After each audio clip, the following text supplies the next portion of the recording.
Masih di 91,1 FM Radio Informasi dan Inspirasi Keluarga. Sahabat Suada, masih bersama Bang Darda di sore hari ini. Dan berikut ini Bang Darda akan berbagi dengan sahabat Suada tentang bolehkah hutang puasa diganti dengan memberi makan fakir miskin.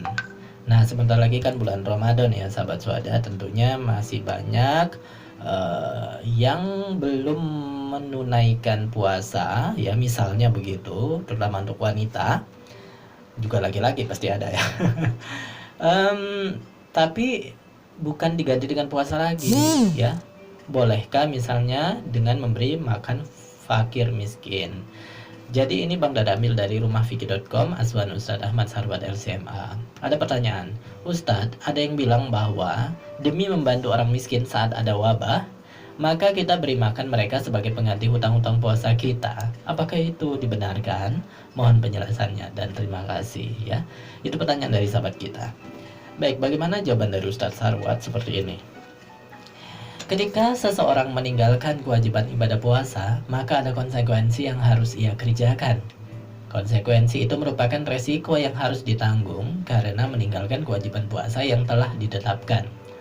Adapun cara menggantinya ada dua macam, yaitu pertama dengan qadha atau dengan mengganti berpuasa juga di hari lain.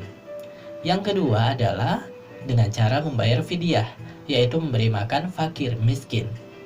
Namun antara keduanya ini sifatnya bukan pilihan suka-suka. Masing-masing bentuk itu harus dikerjakan sesuai dengan alasan mengapa ia tidak berpuasa. Kalau karena sakit atau musafir, maka tidak boleh menggantinya hanya dengan memberi makan fakir miskin. Sebab Al-Quran dengan tegas telah mengatur bahwa orang sakit atau musafir itu harus dengan cara berpuasa qadha di hari lain. Jadi ganti puasa juga ya. Maka barang siapa di antara kamu ada yang sakit atau dalam perjalanan, boleh tidak puasa, namun wajib menggantinya pada hari-hari yang lain. Al-Baqarah ayat 184.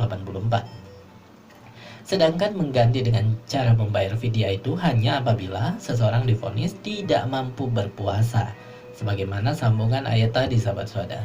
Dan wajib bagi orang-orang yang berat menjalankannya jika mereka tidak berpuasa membayar fidyah, yaitu memberi makan seorang miskin. Al-Baqarah ayat 184.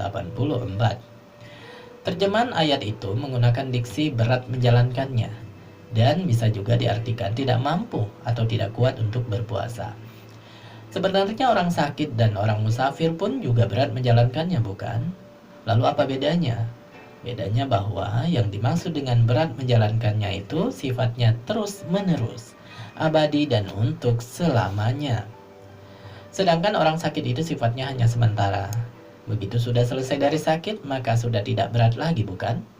Maka dia wajib menggantinya dengan cara berpuasa, bukan dengan sekedar membayar fidyah. Begitu juga seorang musafir.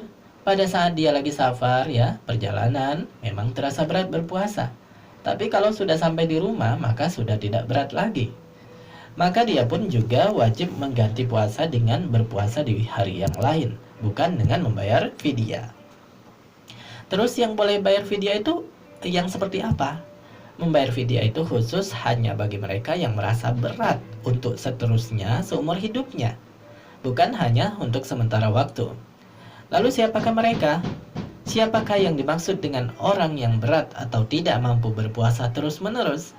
Yang pertama, orang yang sudah meninggal tapi masih punya hutang puasa.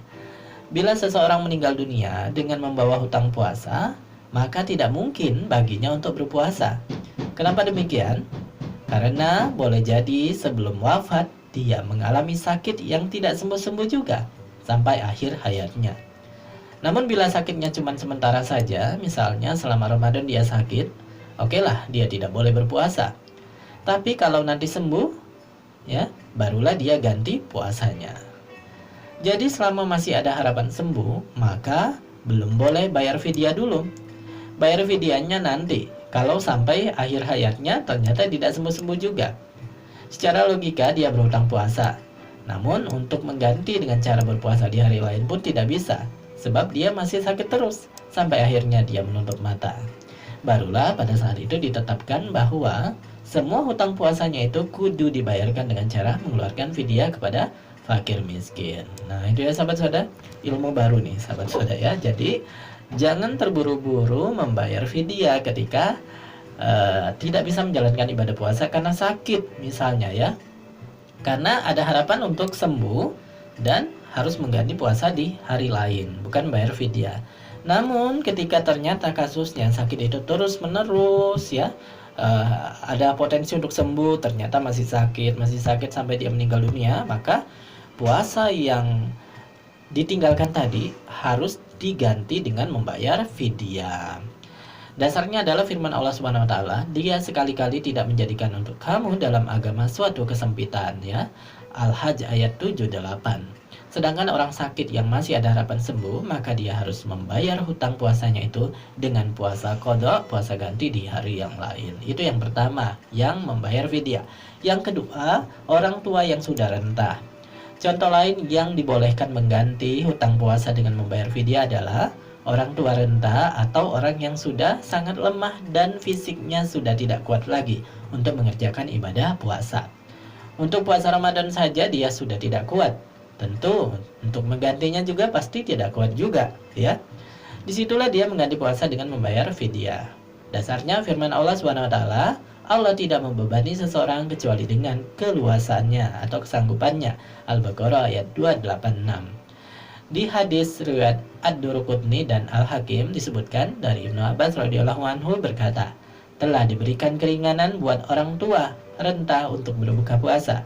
Namun dia wajib memberi makan untuk tiap hari yang ditinggalkannya satu orang miskin tanpa harus membayar qadha. Wallahu a'lam bishawab. Ahmad Sarwat LCMA. Nah itu ya sahabat saudara, jadi kalau alasannya corona saat ini ya mengganti puasa tapi dia masih muda, masih cakap ya, masih segar ya tidak boleh mengganti puasa dengan hanya memberi makan orang miskin.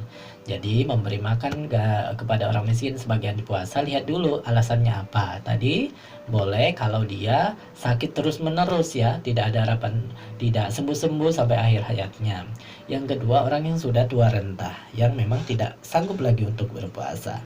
Sahabat saudara, semoga mencerahkan dan tentunya indah sekali ketika kita selalu mencari solusi atas setiap permasalahan yang kita miliki kepada Al-Quran dan Sunnah.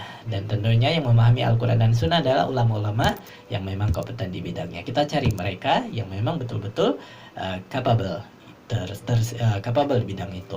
Contohnya Bang Dar rekomendasi ini situs rumahfikih.com Aswan Ustadz Ahmad Sarwat LC, sangat bagus untuk kita belajar dan bahasanya juga mudah diterima. Semoga bermanfaat. Tetap stay tune di 91,1 Suara FM, Radio Informasi dan Inspirasi Keluarga.